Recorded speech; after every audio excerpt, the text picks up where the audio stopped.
Ciencia y tecnología para noveno grado. Continuamos en nuestro cuaderno de trabajo. Vamos en la semana número 21 en la unidad número 4. El tema de esta ocasión se titula Biología marina. Como siempre vamos a ocupar fragmentos de nuestro libro de textos para poder contestar más razonable algunas preguntas de nuestro cuaderno de trabajo. Comencemos con el tema de esta ocasión. Biología marina es el tema. Indagación. Los océanos son sistemas de masa de agua donde existe un equilibrio dinámico entre las variables físicas y químicas que influyen en la vida marina. Algunos de estos parámetros son la intensidad de la luz, la temperatura, la salinidad, la concentración de oxígeno y las características de los sedimentos, entre otros. Vamos con el primer experimento. A la luz solar en el océano. Como hemos visto antes, la luz solar tiene una influencia importante en el ambiente marino, al punto de establecer una zonificación en columna de agua. Descubramos a través del próximo experimento cómo sucede. Materiales. Alistemos un vaso alto y transparente. Regla y marcador indeleble. Un marcador que no se pueda borrar. Agua caliente y fría. Colorante oscuro puede ser café, el famoso café listo, Nescafé, entre otros. Café. Puede ser café o refresco en polvo. Yo hice una mezcla de todo porque sentí que solo tenía un café, un café instantáneo y le mezclé un poquito de un té negro que tenía por ahí. Y una linterna. Podemos ocupar el celular. ¿Qué vamos a hacer?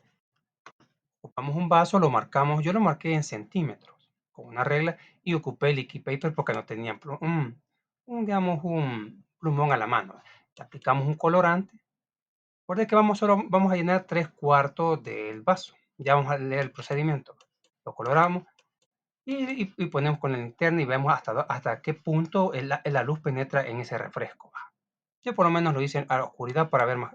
Así ya le puedo presentar la foto que yo hice. Procedimiento. Elabora una escala en el vaso efectuando marcas lineales en cada centímetro en su exterior. Ocupamos una regla y le marcamos. Yo le ocupé un liquid paper porque mi vaso era plástico. Agrega agua fría hasta superar 3/4 partes del vaso. Cuando marquemos el vaso, bueno, aquí tenemos un experimento, así lo marqué yo. Mi agua, yo, yo de agua lo dejé hasta aquí, pero cuando le apliqué los sedimentos del café listo me le subió un poquito de nivel. Regresemos otra vez. Agrega agua fría hasta superar 3/4 partes del vaso. Adiciona suficiente colorante al agua fría hasta que no pueda distinguir las marcas de escala. Al agua fría le vamos a echar el café listo, no va a ser el café caliente, no, no, ya quieren echar su cafecito, no, este es un experimento, después si quieres se lo pueden tomar. Pero no, guacala, yo mejor lo boté, no me gustó porque le mezclé un poquito de té. Decanta el agua caliente hasta llenar el vaso. Una vez tengamos de agua, ya coloramos, le echamos agua caliente hasta terminar de llenar el vaso. Decantar el agua caliente hasta llenar el vaso, trata de no mezclar, no meternos con la mezcla, solo tener que mezclar. Ilumina con la linterna desde la parte superior del vaso, pon atención a la profundidad hasta cual puede distinguir con claridad las marcas de la escala. Ahora hasta ahí dejamos, sí. Analiza y responde a lo que se solicita en tu cuaderno de trabajo. Le damos esta información porque ya no vamos a regresar a esta página. Como vimos, la incidencia de los rayos solares influye en la zonificación del océano. Recuerda que en esta semana anterior conocimos que hay otras variedades físicas que en conjunto se generan condiciones, crean ambientes en los cuales habitan diversos organismos. Bueno, los que han visto Bob Esponja, cuando Bob Esponja viaja al fondo del mar, ahí está oscuro, oscuro, oscuro. La Bob Esponja, no hay el bus que lo saque del fondo del mar.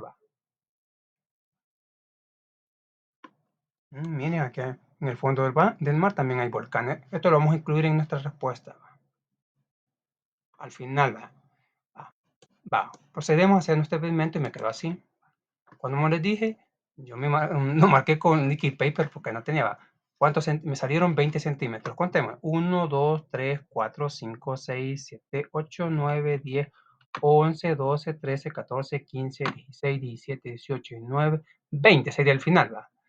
Yo lo dejé hasta aquí, 3/4 partes. Cuando le apliqué lo que es los sedimentos, los colorantes, me aumentó un poquito el agua.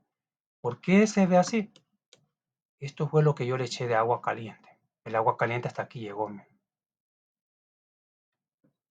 ¿Mm? No les meto, hasta aquí llegó el agua caliente. ¿No? Ahí se echa de ver que hasta ahí pudo llegar. ¿Va? Va. Ahora le aplicamos la linterna. Va. Va. Este sería el centímetro cero. Va. Centímetro uno, 2, 3, 4, 5, 6, 7. Miren, el centímetro llegó hasta ya 9, ya casi no mucho, pero sí, en mi opinión, llega hasta 8 centímetros. Y casualmente nos cuadra con el resto de información que nos van a dar. ¿Hasta qué centímetro llegó? Hasta el centímetro 8. Así que pasamos a llenar nuestro cuaderno de trabajo. Va. Pregunta. La luz solar en el océano. Tomemos nuestro cuaderno de trabajo. Ahí respondemos. ¿Hasta dónde penetró la luz? La luz bajó hasta 8 centímetros. ¿Ya vimos? Ahí está, ¿ven? Demostrado. 8 centímetros. Sí, porque ya 9 ya casi no se mira. 8 centímetros. ¿Por qué la mayoría del colorante queda en la parte inferior del vaso? El colorante se queda en la parte inferior del vaso porque el agua fría coloreada tiene una mayor densidad que el agua caliente. En la parte superior, la diferencia de densidad hace que el colorante tienda a permanecer en la capa del agua fría. Se dice que el agua caliente tiene menor densidad. Por eso el agua, eso no es lo que vimos aquí. ¿Dónde estábamos? Aquí estamos. ¿Quién tiene mayor densidad? El agua fría. Acuerde que el agua caliente, como sus moléculas se separan, es menos densa, pesa menos. ¿Se recuerda el experimento del agua salada? El agua salada sí era más pesada en los experimentos anteriores, pero el agua caliente tenemos que la densidad es mínima, así que pesa menos y queda encima del agua tibia. O mira, el agua caliente no bajó nada. ¿Sí? Continuamos con las preguntas. ¿Queda clara esa pregunta? Ya. ¿Por qué la mayoría del colorante queda en la parte inferior del vaso? El colorante se queda en la parte inferior, en la parte de abajo del vaso, porque el agua fría coloreada tiene una mayor densidad que el agua caliente. En la parte superior, la diferencia de densidad hace que el colorante tienda a permanecer en la capa de agua fría. O sea que el agua caliente quedó en la parte superior. Superior quiere decir en la parte de arriba. Va. ¿Qué fenómeno oceánico consideras que se está simulando? Sería el fenómeno de la estratificación térmica de los océanos, donde capas de agua con diferentes temperaturas y densidades se forman y pueden afectar la circulación del agua y la disminución de nutrientes y la vida marina. Para el fenómeno anterior, ¿qué papel piensas que representa el colorante y la linterna? En este caso, el colorante representa la capa de agua fría y densa, mientras que la linterna simula la luz solar que ilumina la superficie del océano. La combinación de estos elementos ayuda a visualizar cómo la luz disminuye su penetración a medida que la densidad del agua aumenta.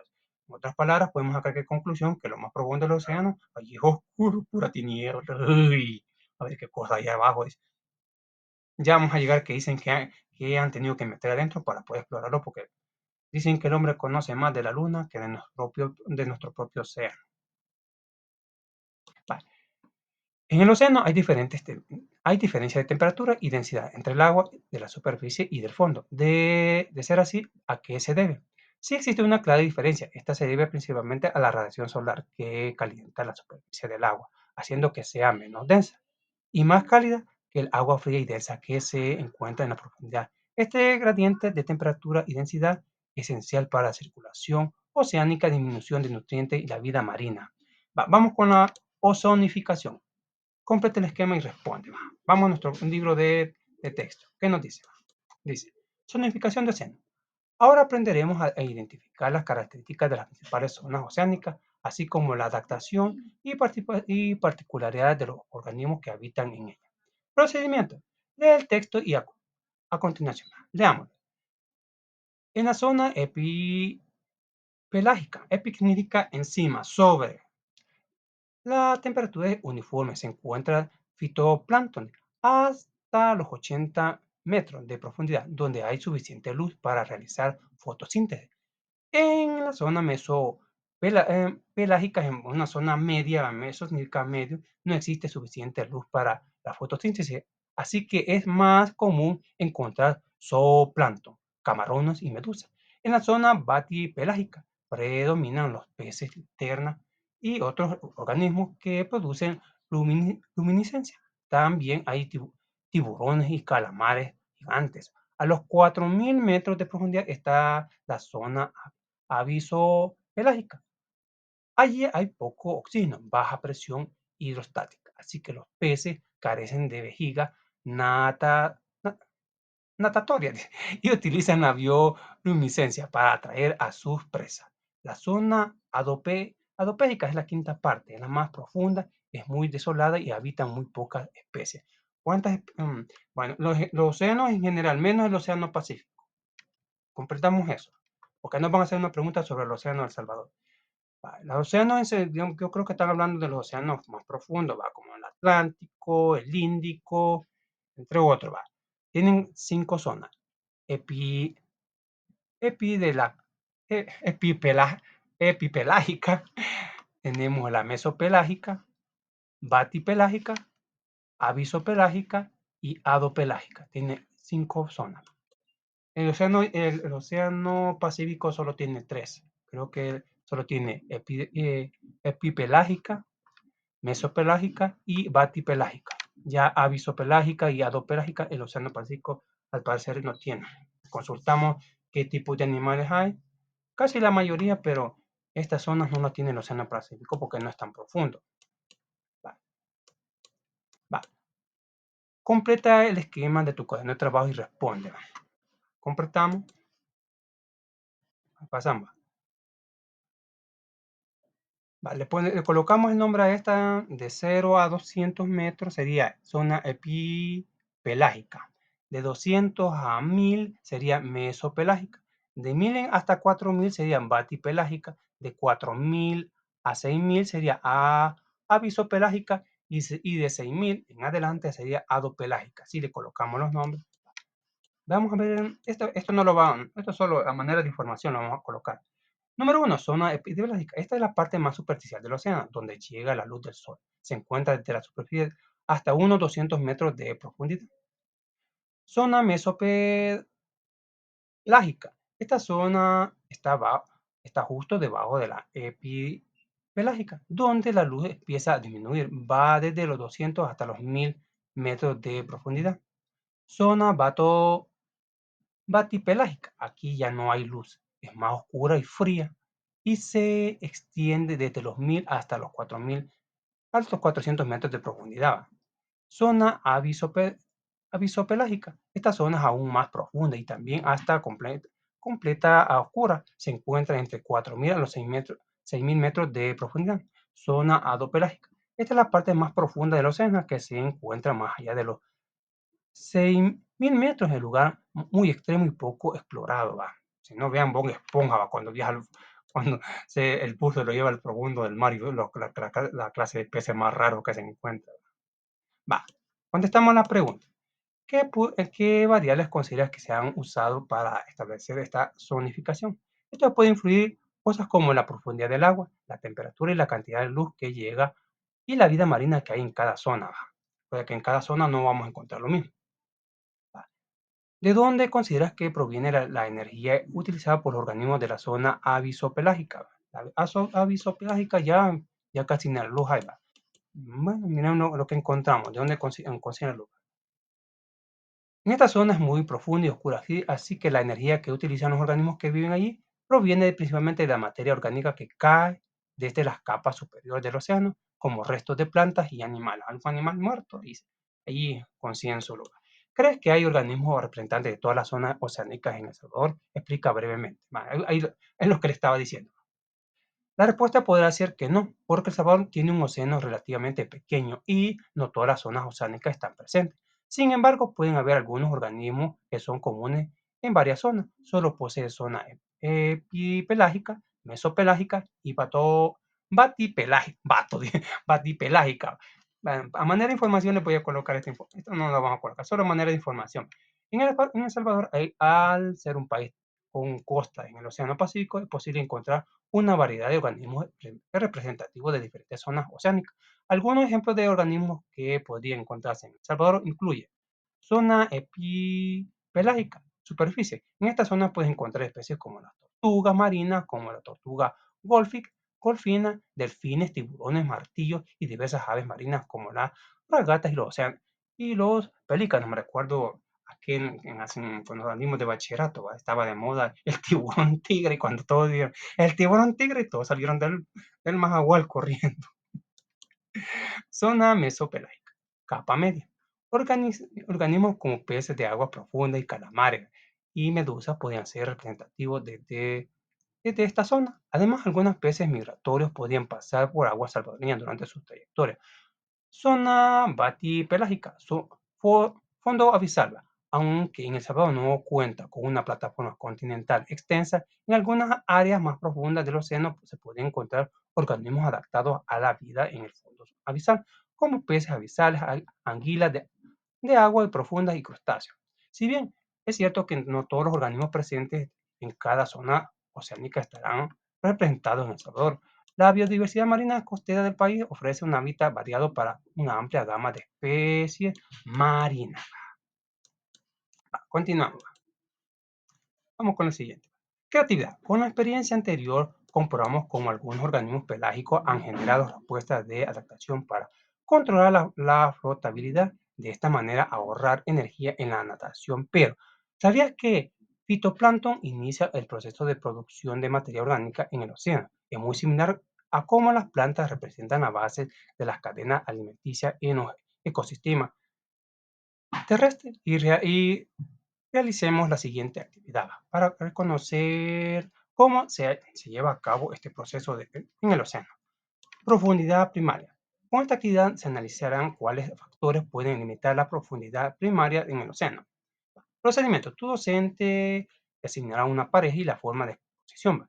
En el cuaderno de trabajo encontrarás unas cartas recortables. Las recortamos esas cartitas. Cada pareja tendrá 4 juegos de cartas con la variedad siguiente. Radiación solar. Vamos a hablar sobre la radiación solar. Representa la luz solar que es utilizada para la fotosíntesis y disponible como porcentaje de radiación máxima que ocurre durante el año. Clorofila A. A. Es una medida de cantidad de organismos con capacidad de fotosíntesis en la superficie del océano. Nitrato representa la cantidad de nitrato en el agua. Profundidad primaria. Describe la cantidad de materia orgánica que se ha producido a través de la fotosíntesis en la superficie del océano. Analiza los datos de cada día del muestreo y explica brevemente cuáles fueron los factores más incidentes en la productividad primaria. Después vamos al literal 5. Vamos con el 4. Vamos a explicar así. Tomamos las cartitas que están en nuestro cuaderno de trabajo, muestra del día 1, 1, 1, 2, 3, 4, 5 y 6. Y vamos a explicarlo cuando nos den estos 4. Según el grupo, tomamos el día 1. Tomamos aquí las muestras. Estas son unas cartitas que vamos a explicar. Radiación solar. En el primer día de medición se registró que el 75% de la luz solar llegó a un lugar específico.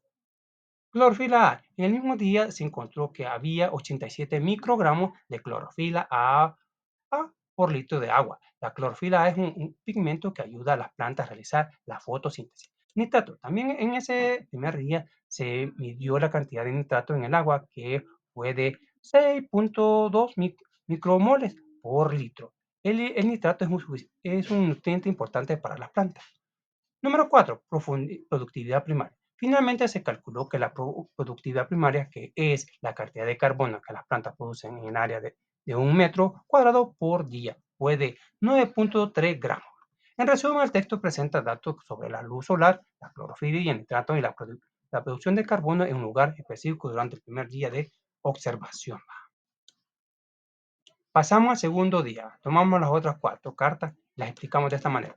Radiación solar. En el segundo día de la medición se registró que el 45% de la luz solar llegó a la superficie donde se estaba estudiando. Número 2. Clorofila A. En el mismo día se encontró que había 73 microgramos de clorofila A por litro de agua. Clorofila A es una sustancia de que las plantas y algas utilizan para realizar la fotosíntesis. Nitrato. También se midió la cantidad de nitrato en el agua, que fue de 11.2 micromoles. por litro. El nitrato es un nutriente importante para el crecimiento de las plantas. Número 4. Productividad primaria. Finalmente se observó que la productividad primaria, que es la cantidad de materia orgánica que se produce en las plantas en el área determinada, fue de 5.1 gramos de carbono por metro cuadrado al día. En resumen, el texto presenta los datos sobre la luz solar, la cantidad de clorofila y el nitrato y la producción de materia orgánica en ecosistemas acuáticos en un día específico, que vamos al día 2. Así, de esa manera lo podemos explicar. Vamos al día 3. ¿Cómo lo vamos a explicar? Radiación solar. En el tercer día de la medición se registró que el 98% de la luz solar, que fue el máximo solar, estaba disponible. Esto significa que casi toda la luz solar estaba llegando a toda la zona que se estaba estudiando. Clorofila A. En el mismo día se encontró que había 85 microgramos de clorofila A por litro de agua. La clorofila A es un pigmento que las plantas y algunos microorganismos usan para captar la luz solar y hacer fotosíntesis. Nitrato. También se midió la cantidad de nitrato en el agua, que fue de 7.1 micromoles por litro. El nitrato es un nutriente importante para las plantas, ya que las ayuda a crecer. Productividad primaria. Finalmente se observó que la productividad primaria, que es la cantidad de carbono que las plantas producen en área de 1 metro cuadrado por día, fue de 4.3 gramos. Esto indica cuán eficaces son las plantas en convertir la luz solar y los nutrientes en energía. En resumen, el texto presenta datos sobre la luz solar, nutrientes y la capacidad de las plantas para crecer en lugar específico en el tercer día de observación. Vamos al cuarto día. ¿Cómo lo podemos explicar? Cuarto día. Recuerde que la recortamos y la pegamos en algún papel para que quede más doble. ¿Va? Vamos con radiación solar en el cuarto día. En el cuarto día de medición se registró que el 65% de la luz solar que llegó a la superficie está disponible. Esto significa que hay una buena cantidad de luz para que las plantas realicen la fotosíntesis. Número 2, clorofila A. En el mismo día se encontró que hay 80 microgramos de clorofila A por litro de agua. La clorofila es el pigmento que ayuda a las plantas a captar la luz solar. Así que este nivel indica que hay muchas plantas o algas que están realizando fotosíntesis. Nitrato. También se midió que la cantidad de nitrato en el agua, que fue el, del 0.2 micromoles por litro. El nitrato es un nutriente importante para las plantas ya que les ayuda a crecer. Profundidad primaria. Finalmente se observó que la productividad primaria, que es la cantidad de carbono que las plantas convierten en energía a través de la fotosíntesis, fue de 3.3 gramos de carbono por metro cuadrado al día. Esto indica cuán efectivas son las plantas en convertir la luz solar en energía. En resumen, el texto presenta datos sobre la luz solar, la cantidad de clorofila y los nutrientes en el agua y la capacidad de las plantas para producir energías en ambientes específicos. Vamos con el día 5. Tenemos las cuatro cartitas y las podemos explicar así. Radiación solar. En el día 5 la medición se registró que la cantidad de luz solar que llegó fue del 20%. Esto significa que hubo una buena cantidad de luz para las plantas. Clorofila A. En el mismo día se encontró que había 5 microgramos de clorofila A por litro de agua. La clorofila es la que le permite a las plantas realizar fotosíntesis, así que esto indica que hay plantas en el agua. Nitrato. También se midió la cantidad de nitrato que fue de 7.6 micromoles por litro. El nitrato es un nutriente importante para las plantas ya que les ayuda a crecer. Productividad primaria. Finalmente se observó que la productividad primaria, que es la cantidad de carbono que las plantas producen en un área de 1 metro cuadrado por día, fue de 1.2 gramos. Esto indica cuán efectivas son las plantas en convertir la luz solar y los nutrientes en energía. En resumen, el texto presenta datos sobre la luz solar, nutrientes y capacidad de las plantas para crecer en un ambiente acuático en un día específico. Y hoy terminamos con el día 6. Ahí terminan las cartas. Las recortamos y las pegamos en un papel que lo refuerza. Radiación solar. En el día 6 la medición se registró que el 82% de la luz solar llegó a la superficie. Esto significa que hubo bastante luz del sol. Clorofila A. En el mismo día se encontró que había 76 microgramos de clorofila A por litro de agua. La clorofila A es un pigmento que ayuda a las plantas y algas a realizar la fotosíntesis, es decir, a convertir la luz solar en energía. Nitrato. También se midió la cantidad de nitrato en el agua, que fue del 9.8 micromoles por litro. El nitrato es un nutriente importante para las plantas ya que les ayuda a crecer. Productividad primaria. Finalmente se registró que la productividad primaria fue de 12,6 gramos de carbono por metro cuadrado al día. Esto indica que cuánta energía están produciendo las plantas y algas en ese espacio durante un día. En resumen, el texto presenta datos sobre la luz solar, nutrientes y la producción de energía de las plantas en un ambiente acuático en un día específico. Pues leamos lo siguiente. Hasta ahora hemos visto las características de los algunos organismos pelágicos, pero también existen los organismos bentónicos. Bentónicos, no, ventosos, creo que iba a decir. Bentónicos, no, no, no estamos hablando de los ventosos, estamos hablando de bentónicos, los cuales habían en los fondos arenosos, rocosos, etc. Desde la plataforma continental hasta grandes profundidades. De hecho, el litoral o costa también pueden zonificarse horizontalmente según la influencia que recibe en las mareas y oleaje. En una zona litoral, supramarial, zona intermareal y zona infralitoral. En cada uno de los organismos se distribuyen de manera diferenciada. Juego de los roles, vamos al juego de los roles. A continuación nos concentramos en algunas interacciones entre los organismos que habitan en la zona interreal, es decir, aquella influenciada por las líneas de máxima y mínima marea. Comenzamos. Procedimiento. Tu docente indicará los preparativos ya sea dentro o fuera del salón. Dividir el espacio en tres áreas, marea alta, marea baja y infralitoral. Infralitoral es como marea, entiendo como marea baja, creo. Colocar pupitres y objetos dispersos para representar la roca. Marcar un papel de círculos en la zona infralitoral. Organizar a los estudiantes en roles. Dos serán marea, uno será sol, y dos serán plancton, que salen en una esponja.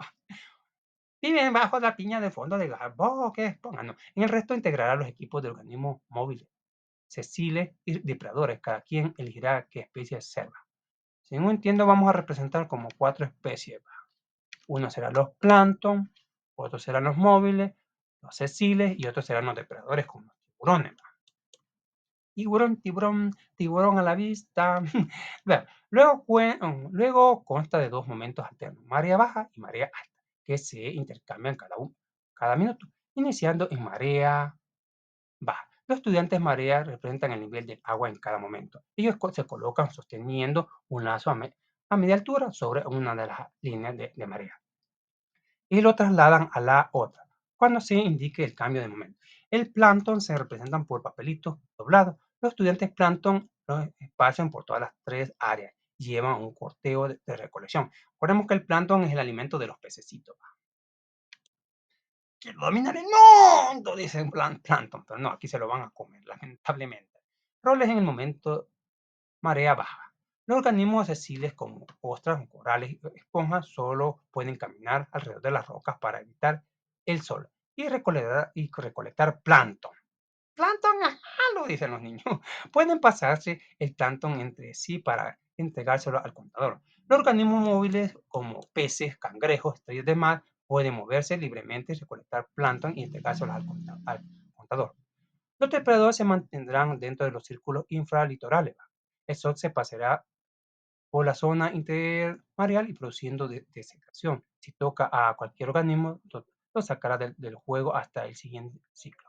Rol del movimiento de marea alta.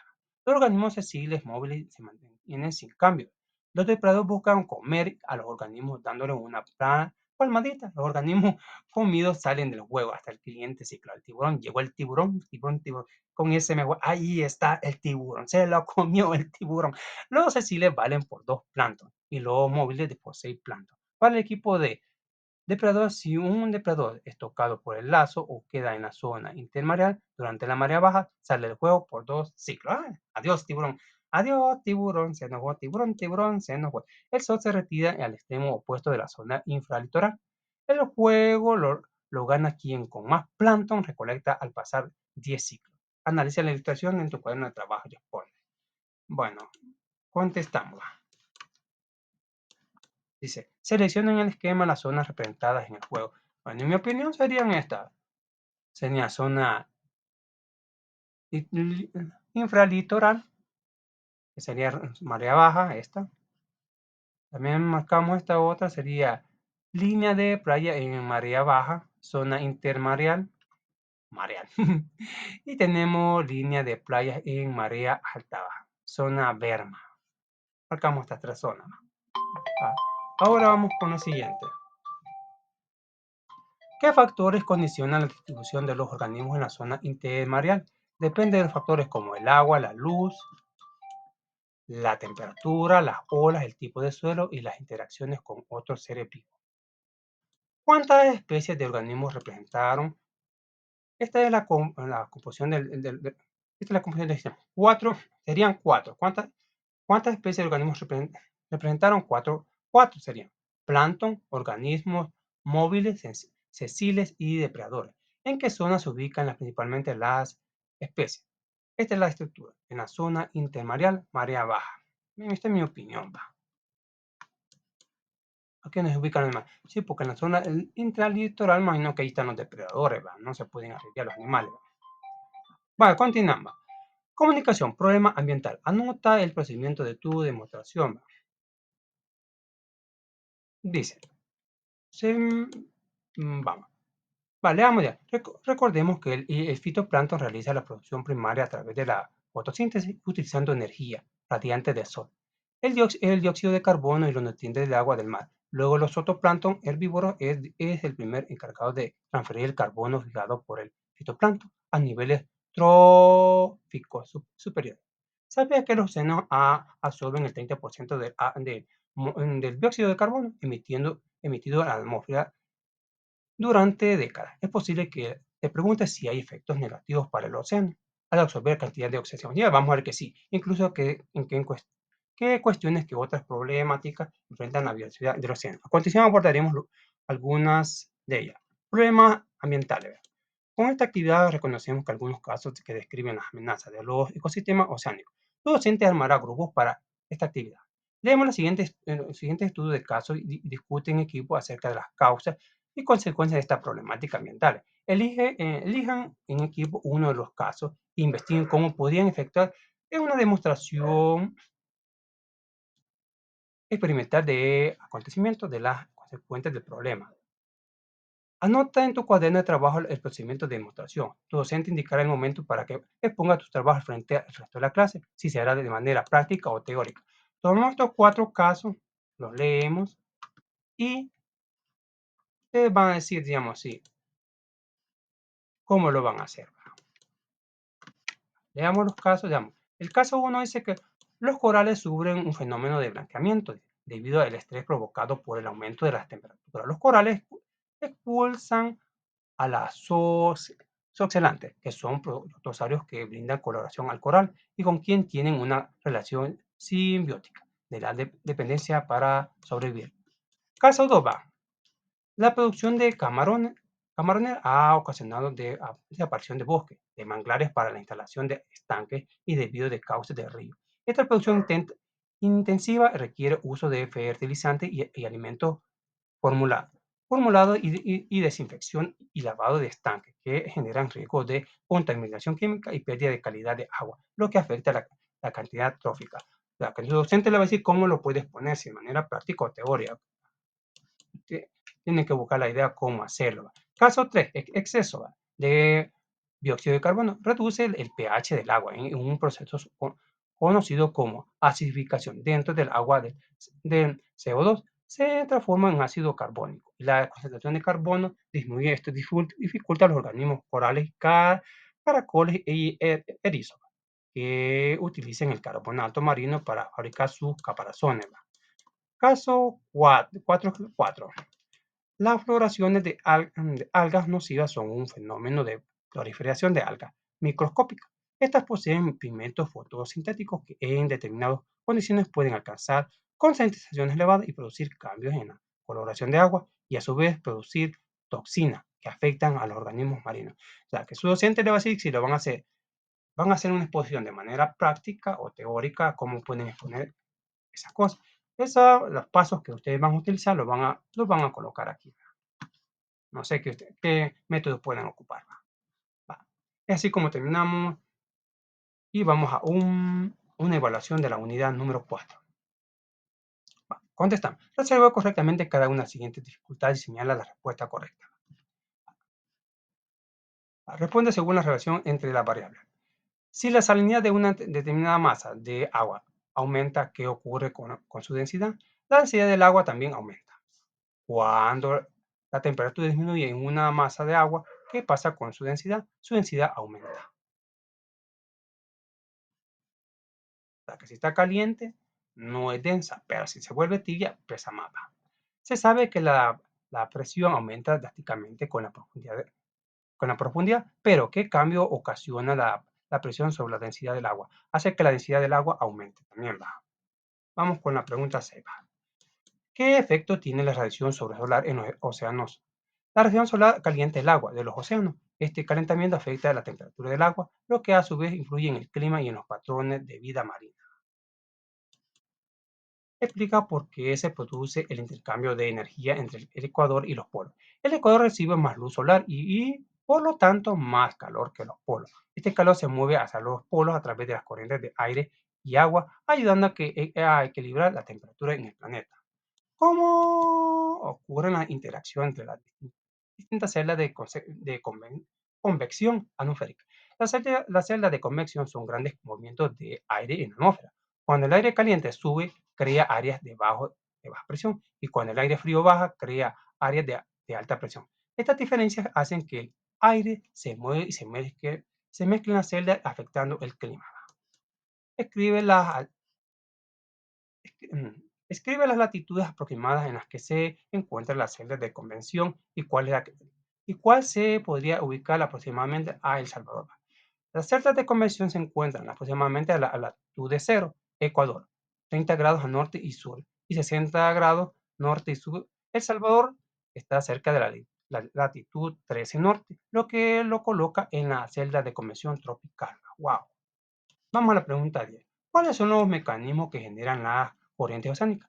Las corrientes oceánicas se generan por varios factores, como el viento que sopla sobre la superficie del agua, la rotación de la Tierra, efecto Coriolis y la diferencia de temperatura y la salinidad en el agua, que crean movimientos de agua en diferentes direcciones.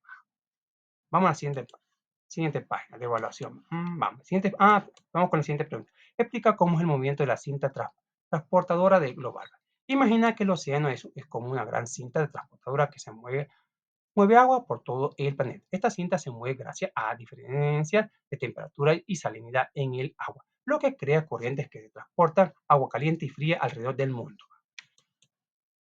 ¿Cómo describirías el movimiento de Ekman al uso de la ilustración? Vale, solo vamos a la respuesta. Este movimiento se refiere a cómo las corrientes de agua en el océano se desvían debido al viento. Cuando el viento sopla sobre la superficie del agua, empuja el agua, pero debido a la rotación de la Tierra, el agua se mueve en un ángulo en lugar de directamente en la dirección del viento. Vamos con la pregunta 13. Dice, ¿cómo se generan las olas? Las olas se forman principalmente por el viento, que sopla sobre la superficie del océano. Cuando el viento empuja el agua, crea pequeñas ondulaciones que se convierten en olas más grandes. Por lo general, pero vamos a la parte donde asusta. Dice la siguiente, ¿qué fenómenos causan las grandes olas con alturas y velocidades fuera de lo normal? Las grandes olas pueden ser causadas por tormentas fuertes, erupciones de volcanes. Recuerde que en el ejemplo vimos que había volcanes en el fondo del mar y eso causan grandes olas. Erupciones de volcanes, submarinos, terremotos, o los tsunamis, o vientos muy intensos que soplan durante mucho tiempo en la misma dirección. ¿Cuáles son algunas de las interacciones que ocurren cuando una ola se mueve por el océano?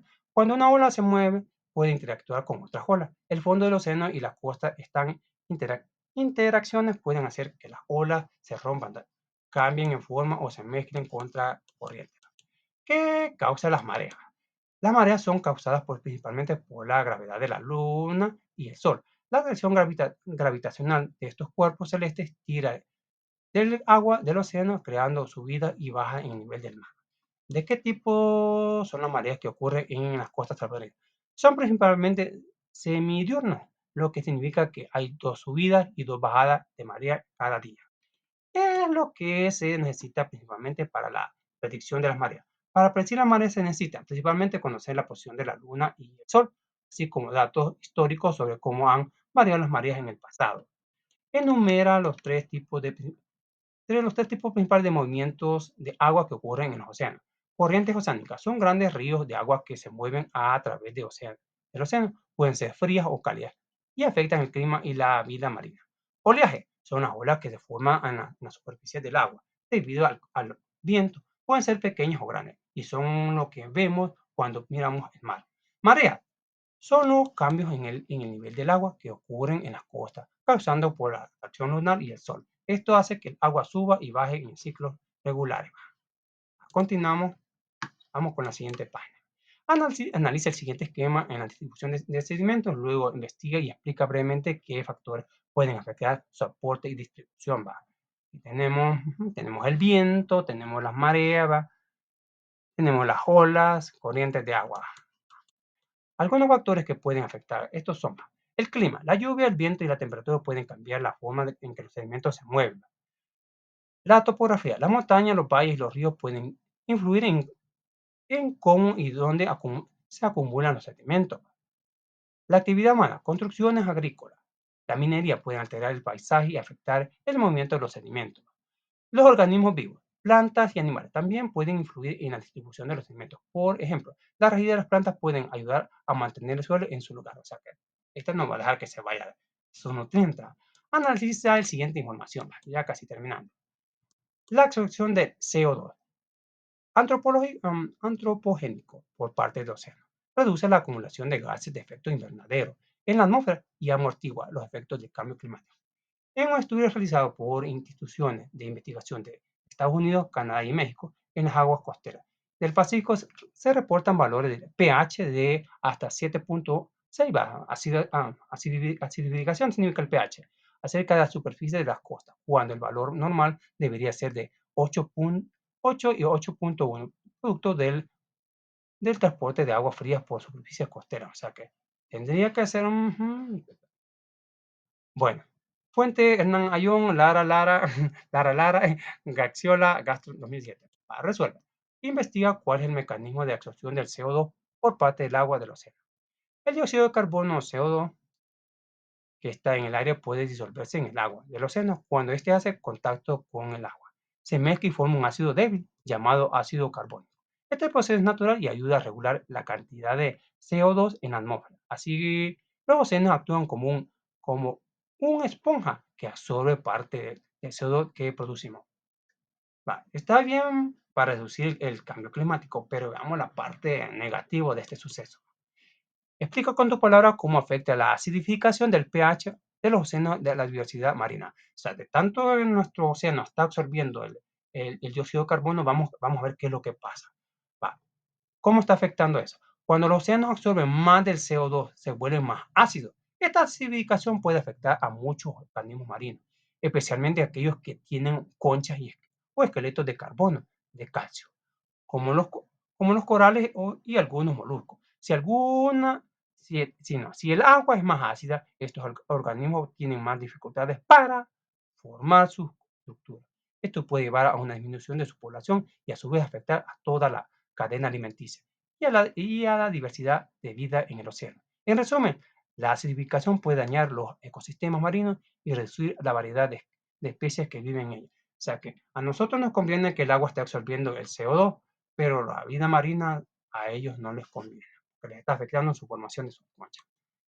Bueno, eso ha sido todo para esta unidad número 4. Y acuérdense que el primer tema de la unidad 5 ya está disponible. Bueno, eso ha sido todo. Muchas gracias por su atención. Nos vemos hasta la próxima. Muchas bendiciones.